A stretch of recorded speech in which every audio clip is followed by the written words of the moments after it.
Nostalgia is when you feel happy and sad about something that happened in the past, a sense of wanting to go back and relive those memories. Well, that's what I'm doing today. I've compiled a list of mobile games that I used to play, and now I'm going to go back and play those games. And I wanted to say that nostalgia is different for everyone. It's not a one-size-fits-all. These are just games that I find nostalgic. Subway Surfers by Sequel Games run through the App Store in 2012.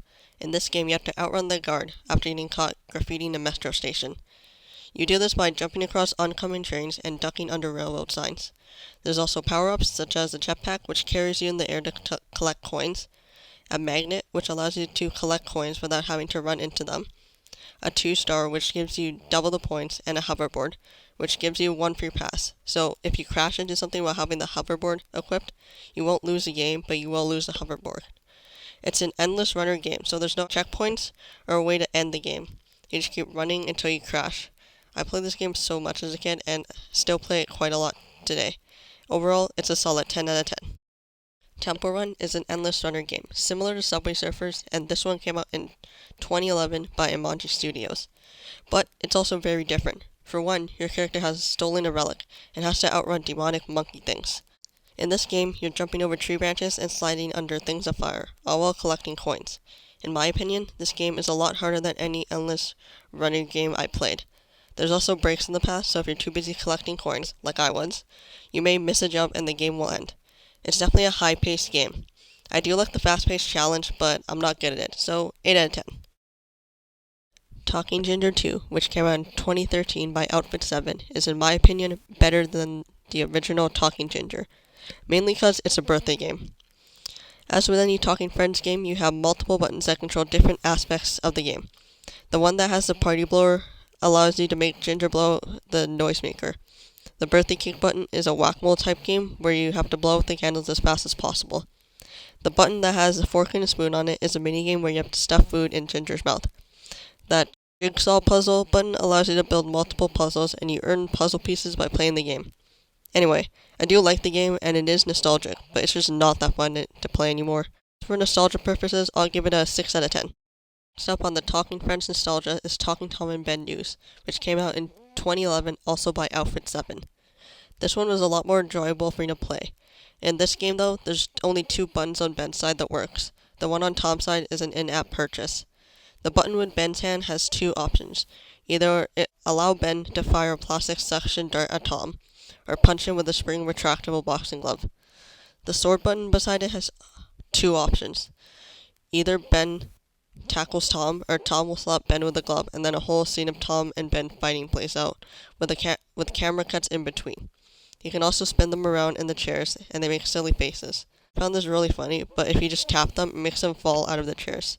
I think Ben's reactions and movements are a lot more funnier than Tom's. I really enjoyed playing this game again. 9 out of 10. Bejeweled Blitz may not be as popular as Candy Crush, but I think it does ring a few bells. This game from 2010 by PopCap is classified as a puzzle game. The classic version is very simple. All you have to do is match 3 jewels in a row within a time limit of 1 minute. Nope, there's no catch, it's just a relaxing puzzle game. It's a pretty solid game, but not the type of games I like to play these days. I'll give it a 7 out of 10. Nono Islands was released in 2015 by Illusion Labs. This is yet another game that I really enjoyed playing, but not so much anymore. In this game, you take on the role of an explorer looking for treasure on an island. It's basically a path that's mapped out for you, and there's some creatures along the way that you have to avoid. There's 4 maps and a few islands you have to complete on each map. I can't give you an exact number because to move on to the next island, you have to complete the islands before, and I don't feel like doing that.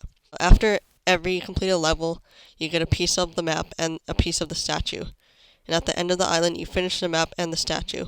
Although I don't play this game much anymore, I sometimes go back to it for nostalgia. A solid 8 out of 10. Sonic Jump jumped into the App Store in 2007 by Sega. You can decide if you want to play story mode or arcade mode. Arcade mode is basically just like an endless runner, or should I say endless jumper type game. And story mode has 5 different zones: Green Hill Zone, Mountain Zone, Jungle Zone, Blue Sky Zone, and Mechanical Zone. I chose Green Hill Zone because it's a classic. My favorite one is Blue Sky Zone. Not sure how else to explain it, but it's like an endless runner game, except it's not endless. There is an end to the game. After 5 regular levels, you play the boss level where you have to defeat Dr. Eggman by hitting him 3 times. After completing the boss level, you can choose to move to the next zone, or you can play another 5 regular levels and another boss level. The game itself is quite interesting, and it's another game that I still enjoy playing today. 9 out of 10. Touchgrind Skate 2 was released in 2013 by Illusion Labs. This game is basically fingerboarding.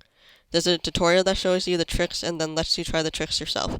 I haven't played this game in so long, but I forgot how good it is. I don't know what it is about this game, but it's awesome. It's a challenge to learn all the tricks because some of them are kinda hard, but it doesn't really feel like a challenge at all. That doesn't make sense, and I don't understand it myself, but that's what I think about it.